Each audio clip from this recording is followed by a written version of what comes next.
Bonjour, voici l'annonce du programme que l'on vous réserve pour juillet 2022 sur la tronche en biais.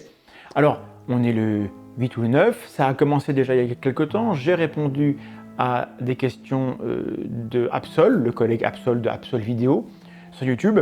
Il fait des interviews très longues, en général plus de 4 heures, et comme j'étais à Paris, c'était le 2 juillet, on a eu un créneau, on a fait 2h30, donc vous pouvez aller voir.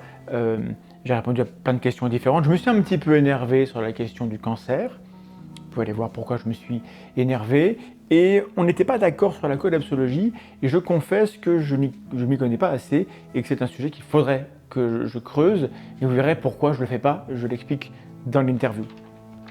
Maintenant, sur la chaîne elle-même, nous allons reprendre les lives, alors pas en public, ça je vous dirai deux mots tout à l'heure, mais on va faire le dernier live de la saison, tranchant live numéro 113, la guerre et l'information, avec deux chercheuses, Christine Dugouin-Clément et Maude Kessard, des expertes du sujet, donc là on va aller dans le dur. C'est une thématique qui n'est pas forcément celle que nous on est habitué à explorer sur la tronche en biais, ça touche à de la géopolitique, c'est un peu compliqué, c'est un peu éloigné. N'empêche que la question de savoir est-ce qu'on est bien informé, est-ce qu'on pose des jugements corrects sur la base d'informations suffisamment claires, suffisamment complètes, ça fait partie de l'esprit critique. Est-ce qu'on est manipulé à notre insu? Comment est-ce que les pouvoirs en place, les institutions, les États utilisent l'information les uns contre les autres, dans les guerres d'influence, dans les guerres ouvertes?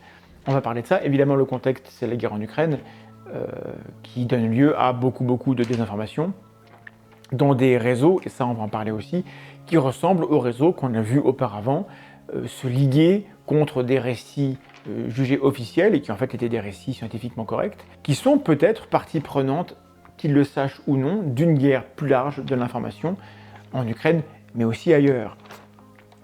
Il y aura dans le courant du mois de juillet l'épisode pilote d'un nouveau format qui va s'appeler Ça coule de source et qui sera un magazine, voilà, où on aura différentes séquences, une séquence où on fera une sorte de revue de presse de qu'est-ce qu'il se passe dans le monde du scepticisme en ligne essentiellement, qui a dit quoi, qui a sorti quel travail, qu'est-ce qui circule comme info, qu'est-ce que nous on a fait également sur nos pages Facebook et Twitter.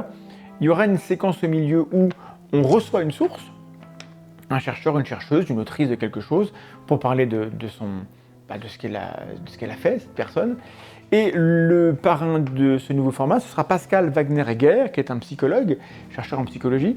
Il travaille sur les croyances et en particulier sur les théories du complot, sur le complotisme. Il a écrit ce livre-là, Psychologie des croyances aux théories du complot. On en reparlera évidemment avec lui lorsqu'il va venir.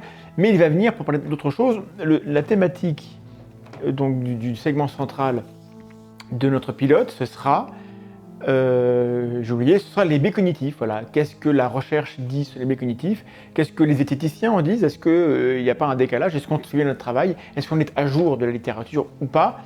Et il est bien possible qu'il y ait des choses à corriger dans ce que nous et d'autres en zététique disons à ce propos, ou peut-être qu'on fait ça bien. Voilà.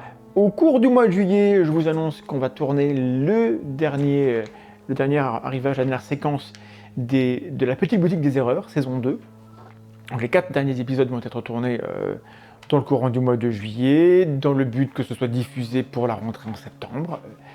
Voilà. Et puis il sera temps, après, on fera un petit bilan, on pourra peut-être en parler, on pourra peut-être faire un événement en direct pour échanger avec vous, ceux qui avaient suivi et aimé ce programme, ou pas du tout, pour voir est-ce qu'on envisage de faire une saison 3 ou pas, avec tout ce que ça implique du travail de ressources, voilà, des choses le temps qu'on met dans ce programme, on ne le met pas ailleurs, et peut-être qu'il faut qu'on fasse un choix. Est-ce que c'est pertinent de le continuer ou pas?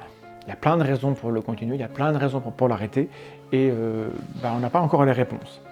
Et puis, quand même, je vous annonce, parce qu'il y aura un mois d'août qui sera certainement léger, il n'y aura pas de live a priori au mois d'août, on verra bien. Alors je vous annonce déjà la grande date a priori, alors notez-la, j'espère que les plans ne vont pas évoluer et qu'on pourra le maintenir. Le 13 septembre, tronche en live numéro 114, en public, nous serons à Nancy, nous serons à la faculté de lettres, c'est là-bas, dans l'amphidéléage, le grand amphithéâtre, de 20h à 22h. Et on recevra Thomas Ims, qui est un biologiste, qui a écrit de la vulgarisation, notamment ce livre-là, qui s'appelle Infravie. Mais on ne parlera pas tellement de ça, même si on pourrait l'évoquer. On va parler avec lui de la métaphore, du code génétique. L'émission devrait s'appeler « Il n'y a pas de code génétique ». Cette métaphore est incorrecte, c'est pas comme ça que marche le vivant. On a utilisé une métaphore pour dire que l'ADN c'était un code, comme un code informatique, pouf, à partir duquel on pouvait prédire comment un organisme allait être structuré, voire se comporter. Il se trouve que c'est pas ce déterminisme-là qui est à l'œuvre et qu'on est peut-être en peine d'avoir d'autres outils sémantiques pour en parler. Donc on va parler du rôle des métaphores en sciences et en biologie. Ce sera le 13 septembre. Je pense que ce sera une émission très intéressante. Je pense qu'elles sont toutes intéressantes, mais celle-là, en tant que biologiste, elle me titille particulièrement. Pensez à venir donc à Nancy en public, en physique. L'amphi est grand, il y aura de la place. Et vous nous avez manqué, donc on sera bien heureux de vous croiser en vrai. Et si tout va bien, on reprendra les lives en public de manière mensuelle. On verra bien si c'est possible ou pas, en fonction des ressources et de comment ça se passe. Voilà pour le programme des choses prédictibles prochainement. Courant juillet, je vais travailler au montage de notre voyage à Fatima sur les traces du miracle de la danse du soleil de 1917. Je ne sais pas quand je pourrai vous diffuser ça, j'espère que ce sera à la rentrée de septembre. Puis je vous annonce comme ça, je ne l'ai pas sous la main, mais il a été imprimé, il existe. Le livre « Dieu, la contre-enquête » est imprimé.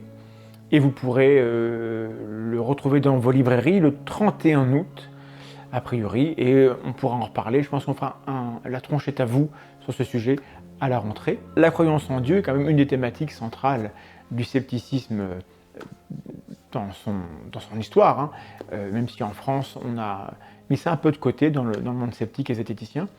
Je pense qu'on devrait remettre ça, pas sinon au cœur, en tout cas dans notre angle vu, pour pas que ce soit dans un angle mort, c'est important d'en parler. Voilà, je crois que j'ai dit tout ce que j'avais à dire et même plus. Le prochain rendez-vous, c'est le 13 juillet, pour parler de la guerre et de l'information. Mettez une petite cloche, abonnez-vous, partagez l'information, prenez soin de vous. Et si vous prenez des vacances, profitez-en bien, bonnes vacances, à bientôt.